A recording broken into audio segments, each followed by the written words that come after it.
ମୁଁ କାହାକୁ ଆକ୍ଷେପ କରିବା ପାଇଁ ଚାହେଁ ନାହିଁ। ଯେଉଁମାନଙ୍କ ବିରୁଦ୍ଧରେ ଚାର୍ଜ ଫ୍ରେମ୍ ହେଇଛି, ଚାର୍ଜ ସିଟ୍ ହେଇଛି, ମୁଁ ସେମାନଙ୍କ କଥା ଅବଗତ କରାଇଛି। ଯେଉଁମାନେ ଜେଲକୁ ଯାଇଥିଲେ ସେଟା ଆଇନର ପରିସରଭୁକ୍ତ ଏବଂ ଯେଉଁମାନେ ଯେଉଁ ଦଫା ନେଇକି ଗିରଫ ହୋଇ ଯାଇଛନ୍ତି ଏବଂ ଯେଉଁମାନେ ତା ପ୍ରତିବଦଳରେ ଅନ୍ୟମାନଙ୍କୁ ଆକ୍ଷେପ କରୁଛନ୍ତି ସେମାନଙ୍କ ଉଦ୍ଦେଶ୍ୟରେ ମୁଁ ଏକଥା କହିଛି।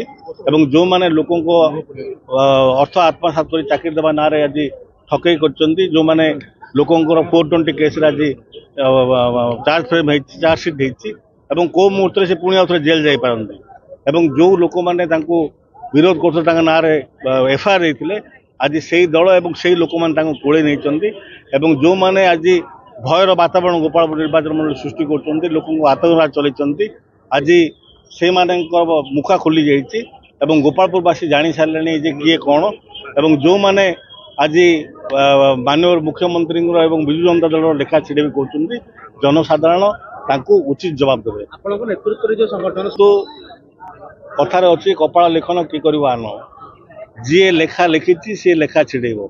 ଉପରବାଲା ଆମ ସମସ୍ତଙ୍କ ଲେଖା ଲେଖିଛି ଏବଂ ଯେଉଁ ମାନ୍ୟବର ମୁଖ୍ୟମନ୍ତ୍ରୀ ନବୀନ ପଟ୍ଟନାୟକ ଆମ ସମସ୍ତଙ୍କୁ ଓଡ଼ିଆମାନଙ୍କୁ ଏକ ସ୍ୱତନ୍ତ୍ର ପରିଚୟ ଦେଇଛନ୍ତି, ତାଙ୍କର ଯିଏ ଲେଖା ଛିଡ଼େଇବି କହୁଛି ଏବଂ ବିଜୁ ଜନତା ଦଳର ଯିଏ ଲେଖା ଛିଡ଼େଇ ଦେବି କହୁଛି, ଯିଏ ଷଷ୍ଠ ଭାବେ ଲୋକମାନଙ୍କର ଷଷ୍ଠ ଦିବାଲୋକ ଲୋକମାନଙ୍କର ଅର୍ଥ ଆତ୍ମସାତ କରି ଲୋକମାନଙ୍କ ଚାକିରି ଦେବା ନାଁରେ ପଇସା ଆତ୍ମସାତ କରି ଜେଲ୍ ଯାଇଛନ୍ତି, ସେ ବ୍ୟକ୍ତିଙ୍କ ମୁହଁରୁ ଏଭଳି କଥା ଶୋଭା ପାଉନାହିଁ ଏବଂ ତାଙ୍କ ସହିତ ଯୋଡ଼ି ହୋଇଥିବା ଆଉ ଜଣେ ବ୍ୟକ୍ତି ଯିଏ ଅନ୍ୟକୁ ଖାଲି ଭାଷଣ ଦେଲେ ଆକ୍ଷେପ କରିବା ଛଡ଼ା ତାଙ୍କ ପାଖରେ ଆଉ କିଛି ଇସ୍ୟୁ ନାହିଁ ଏବଂ ସିଏ କ'ଣ କରିଛନ୍ତି 15 ବର୍ଷ ଭିତରେ ସେ କଥା ନ କହି ଅନ୍ୟମାନଙ୍କୁ ଆକ୍ଷେପ କରିବା, ଅନ୍ୟମାନଙ୍କୁ ଚୋର ତସ୍କର ଗାଳି କରିବା ଏ କଥା ଉଚିତ ନୁହଁ।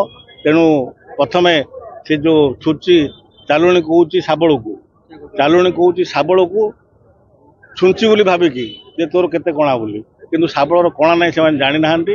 ଶାବଳ ବିନା କଣାରେ ଲଢ଼େଇ କରୁଛି ଏବଂ ଶାବଳ ଖୋଳି ଖୋଳି ଯିବ, ସେ ଦେଖି ଦେଖି ରହିକି ତଟକା ହେଇଯିବ ଏବଂ ନିଶ୍ଚିତ ଭାବେ ଗୋପାଳପୁରବାସୀ ଉଚିତ ଜବାବ ଦେବେ। ମୋ ଦିଗପହଣ୍ଡି ଖବର ହେଉଛି ଏକ ନିରପେକ୍ଷ ଖବର ପ୍ରସାରଣ ଚ୍ୟାନେଲ ତଥା ଦିଗପହଣ୍ଡିର ପ୍ରତି ଖବର ଜାଣିବାକୁ ହେଲେ ଆମର ଏହି ଚ୍ୟାନେଲକୁ ଲାଇକ୍, ସେୟାର, ସବସ୍କ୍ରାଇବ କରନ୍ତୁ।